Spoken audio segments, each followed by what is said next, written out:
Here we are with the cute Miss Zoe. She's wearing that transitional leash that goes over her nose and behind her ears. It's orange.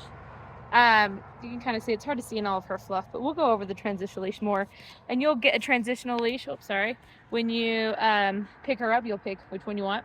We have this thinner one, and we also have tall ones. Right now we're just practicing our patient sit. It's where I just lift up the weight of an apple, and Zoe has to just keep her bum on the ground. It can be in a sit or a lay. I don't use any words, I don't say anything. We're just working on being calm, cool, and collected. This is also one of my 5 tools I utilize anytime pressure is created on this leash. But I'll also just do this at least a dozen times every walk. I can sit here for anywhere from 1 minute to 20 minutes. Sometimes I check my email, or I talk to my mom, or whatever I need to do so that I can just chill. I need her to practice this. This is important. We start with little to no distractions. We're just on the sidewalk here. And we have cars going past, maybe a bicycle or a dog here or there, but nothing too crazy. Eventually I want to be able to get to going to eat at a restaurant when she's just sitting at my feet while we're outside, or hanging out with friends, or at the park, or whatever that looks like for me and my family, and her just learn to be calm, cool, and collected. Not jumping, not lunging, not wrapping me around in circles, just chilling here. I can tie my shoe, I can help my kid, I can do whatever I need to do, and her just chill here. But she'll never learn to do that if I don't practice it. So anytime she gets up, you hear me say this over and over again, I'll just lift up the weight of an apple. Light pressure, no pulsing, no jerking, nothing else, just chilling. I should be able to stomp my feet, kick my legs, move around. She doesn't get to get up until I give that small little tug. The tug is the go word without saying anything, right? It's just a movement. So I have my elbow, or my shoulder rolled back, my hand by my back pocket. Let me see if I can zoom out just a little bit more. Oh, that was zoomed in. Sorry, that was the wrong direction. Yeah. No, not that, as far as I was like. And I want her to just walk at my side. So nice, short, but loose leash.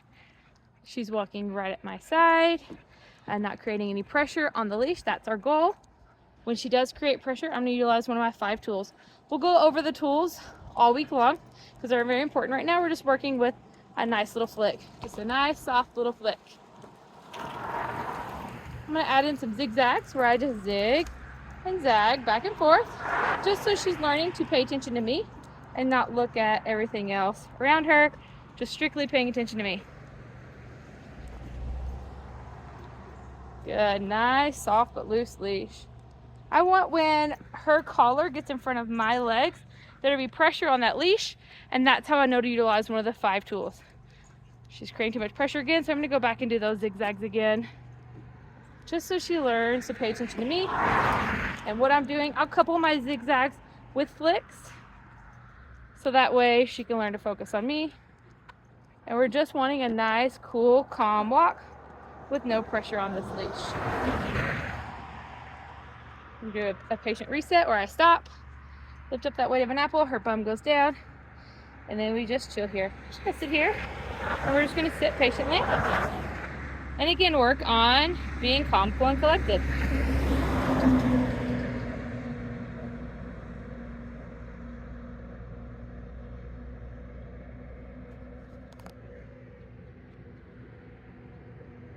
Sorry, I'll bring my selfie stick on the next video. I know it's hard to see when it's so up close. You can see this nice loose leash. That's what I'm wanting, no pressure on the leash.